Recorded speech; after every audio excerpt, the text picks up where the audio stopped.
Assalamualaikum warahmatullahi wabarakatuh. Alhamdulillah wassalatu wassalamu ala Rasulillah wa ala alihi washabihi wa mawalah amma ba'du.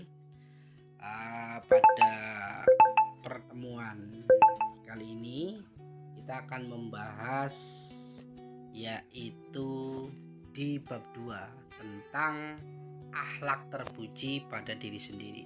Jadi nanti kita akan bahas di situ ada berilmu, ada kerja keras, ada kreatif, dan ada produktif. Jadi berilmu itu seperti apa, kerja keras itu seperti apa, kreatif itu seperti apa, dan produktif itu seperti apa. Jadi nanti kalau orang berilmu, suka terhadap kerja keras, mempunyai kreativitas, produktif hidupnya, nah itu nanti bisa digolongkan atau dikategorikan sebagai akhlak terpuji kepada diri sendiri. Mari kita perhatikan di sini tentang cerita daripada Ibnu Hajar atau dikenal dengan istilah anak batu. Jadi zaman dulu itu ada seorang ulama itu bernama Ibnu Hajar al-Asqalani. Pada mulanya ia adalah seorang santri yang bodoh. Ya.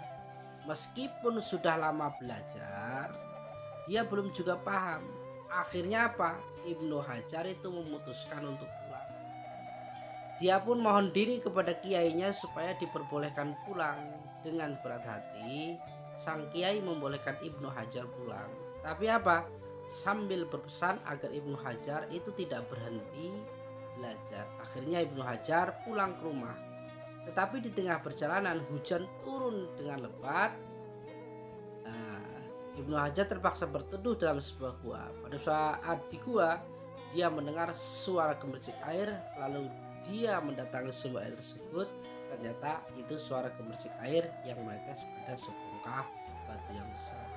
Ya, jadi dari sini itu ada seorang murid lah atau seorang santri yang mondok itu terkenal dengan bodoh sekali. Ya, apa yang dia pelajari selalu lupa, apa yang dipelajari selalu lupa, bahkan seolah-olah dia itu putus asa.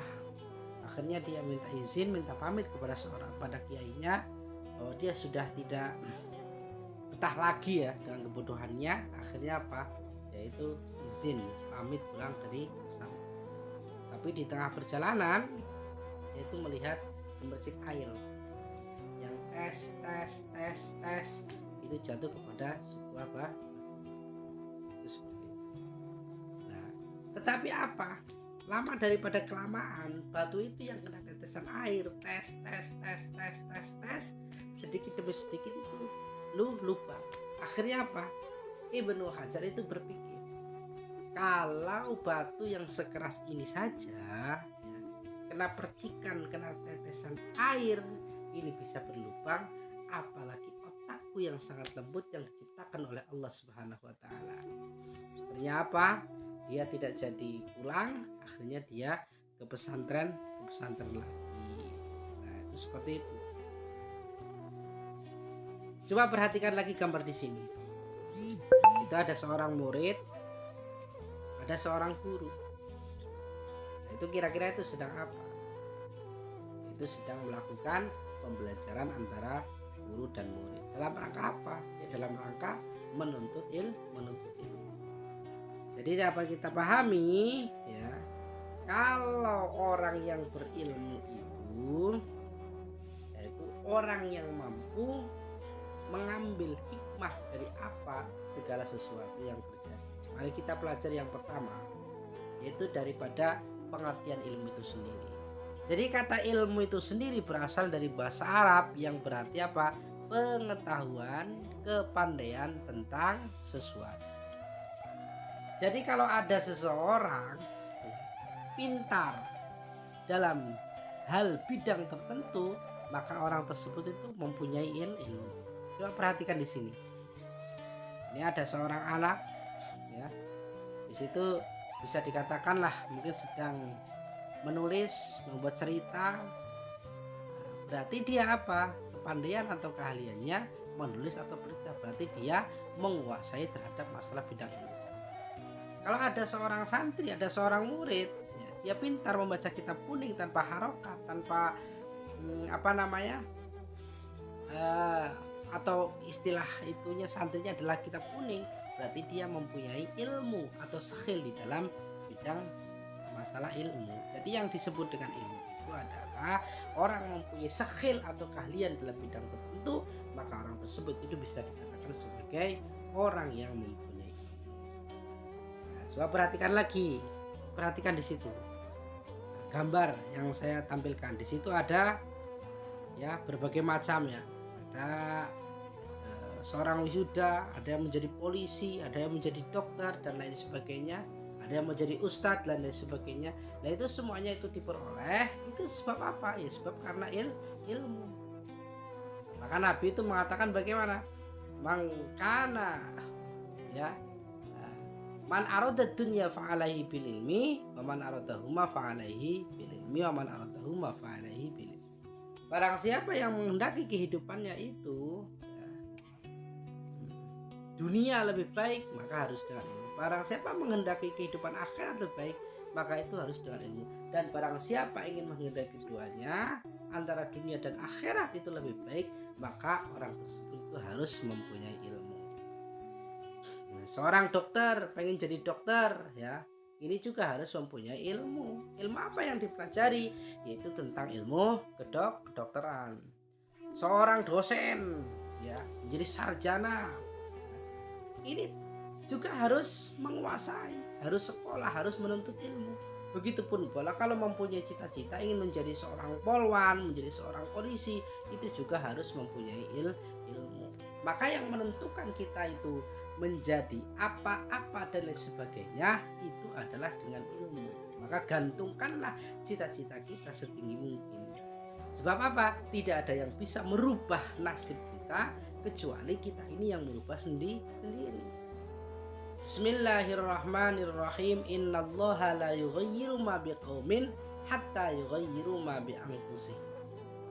Wa idza aradallahu biqaumin su'an fala maradda lahu wa ma lahum min dunihi miwal. Artinya apa? Artinya adalah sesungguhnya Allah Subhanahu wa taala tidak merubah keadaan sesuatu kaum sehingga mereka itu merubah keadaan yang ada pada dirinya sendiri. Jadi jelas ya, kalau kita ingin menghendaki menjadi ustadz, ingin menjadi seorang kiai, ingin menjadi seorang guru, ingin menjadi seorang polwan, astronot dan lain sebagainya, maka secara zahirnya kita harus berusaha. Berusaha dengan apa? Ya dengan apa yang kita cita-citakan. Kalau kita ingin menjadi seorang guru, berarti kita harus mempunyai ilmu tentang keguruan. Kalau kita ingin menjadi seorang dokter, berarti kita harus mempunyai ilmu tentang masalah kedokteran. Nah, kalau sudah seperti itu, maka orang tersebut nanti disebut dengan orang berilmu. Jadi dokter, berarti mereka mempunyai tentang ilmu kedokteran. Menjadi seorang guru, berarti mereka mempunyai ilmu tentang keguruan. Nah, itu seperti itu. Nah, mengapa demikian? Kok itu bisa semua terjadi? Karena kebahagiaan akhirat hanya dapat dicapai dengan mengamalkan ajaran agama secara benar. Nah, jadi untuk dapat mengamalkan ajaran agama secara benar, maka diperlukan ilmu tentang agama. Oleh sebab itu, setiap muslim itu harus menyadari tentang pentingnya daripada ilmu. Kalau bisa ya kita harus menguasai terhadap dua-duanya. Ilmu agama yang harus kita kuasai, karena apa? Untuk bekal kita di akhirat. Ilmu dunia juga harus kita kuasai. Karena apa? Kita hidup di dunia. Ingin keduanya, akhirat bahagia, dunia bahagia. Man arada alaihi bil ilmi, wa man arada fa alaihi bil ilmi. Keduanya berarti harus menggunakan dengan masalah ilmu.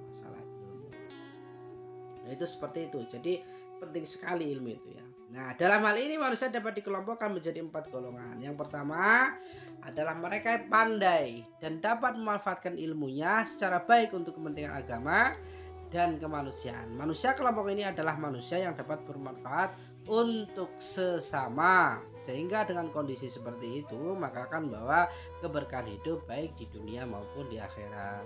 Yang pertama. Kelompok yang kedua adalah mereka pandai namun tidak mau atau tidak mampu memanfaatkan ilmunya secara baik. Golongan ini membahayakan orang lain karena mungkin ilmu yang dia miliki untuk apa? Untuk mencari keuntungan diri sendiri. Yang ketiga adalah mereka yang tidak pandai tapi menyadari kekurangan dirinya. Nah, golongan ini masih baik karena dapat diarahkan menuju yang lebih baik. Sedangkan golongan yang terakhir yang keempat adalah mereka yang tidak pandai namun dia tidak menyadari kekurangannya. Lah, orang yang demikian ini itu sulit diarahkan. Nah, ini sangat berbahaya. Maka tipe-tipe manusia itu dikelompokkan menjadi empat. Ada orang yang pandai, ya, tetapi dengan kepandaiannya itu dia manfaatkan untuk orang lain. Ada orang yang tidak pandai, ya, tetapi diarahkan untuk pandai mereka tidak mau. Ada orang yang tidak pandai sudah diarahkan untuk menuju baik tidak mau. Lah, itu yang lebih bahaya. Maka di sini perintah menuntut ilmu itu adalah diterangkan di dalam Quran surat Al-Alaq ayat sampai 5. Bismillahirrahmanirrahim. Iqra bismi rabbikal ladzi khalaq. Khalaqal insana min 'alaq. Iqra wa rabbukal akram alladzi 'allama bil qalam. 'Allamal insana ma lam ya'lam. Artinya, bacalah dengan menyebut nama Tuhanmu yang menciptakan.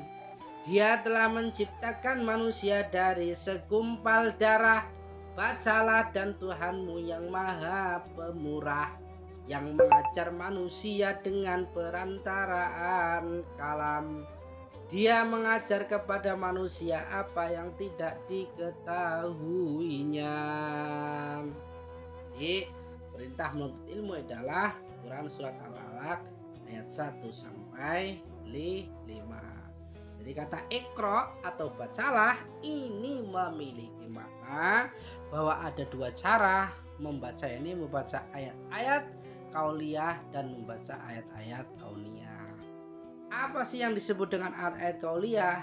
Ayat-ayat qauliyah yaitu perkataan, sabda, firman Allah Subhanahu wa taala. Ayat qauliyah berarti apa? Tanda-tanda kebesaran Allah Subhanahu wa taala yang berupa firman-Nya, yaitu Al-Qur'an. Dengan demikian, setiap muslim laki-laki dan perempuan itu wajib mempelajari ayat-ayat Al-Qur'an. Sedangkan yang kedua ada ayat-ayat apa? Kauniyah. Ayat kauniyah itu apa? Sebangsa keadaan sesuatu, keadaan alam. Di ayat-ayat ini beri tanda bahwa Allah Subhanahu wa taala ya berupa keadaan alam. Nah, contohnya apa? Nah, kalau kita melihat di mana ada gunung menjulang tinggi, nah itu bisa dikatakan sebagai ayat kauniyah karena kebesaran Allah dengan tanda-tandanya. Nah, itu semuanya itu bisa dipelajari dengan apa? Dengan adanya ilmu. Selanjutnya, perilaku orang-orang yang mencintai ilmu pengetahuan. Yang pertama adalah memiliki semangat untuk terus menggali ilmu. Yang kedua, rajin dan senang mendatangi tempat-tempat ilmu untuk memperoleh tambahan ilmu. Yang selanjutnya, ringan dalam mengeluarkan biaya demi terciptanya sesuatu. Yang selanjutnya, memiliki banyak teman atau orang-orang yang berilmu, berakhlak mulia dalam kesehariannya. Sehingga nanti dalam kehidupan sehari-hari orang yang berilmu itu mempunyai sifat sabar, tidak sombong, mengutamakan sikap rendah hati, menerima dalil yang benar walaupun dari lawan. Yang terakhir adalah selalu berusaha meningkatkan ketakwaan kepada Allah Subhanahu wa taala. Seperti itu ya. Mungkin hanya itu yang dapat saya sampaikan ya. Tolong nanti ini dipelajari, nanti bisa dibaca di buku ya, paket atau buku LKS, karena ini adalah keterangan secara singkat. Mari kita tutup dengan bacaan Fatihah. Mudah-mudahan pertemuannya membawakan manfaat. Al-Fatihah.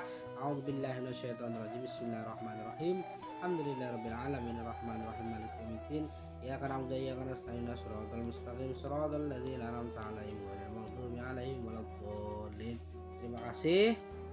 Syukran. Assalamualaikum warahmatullahi wabarakatuh.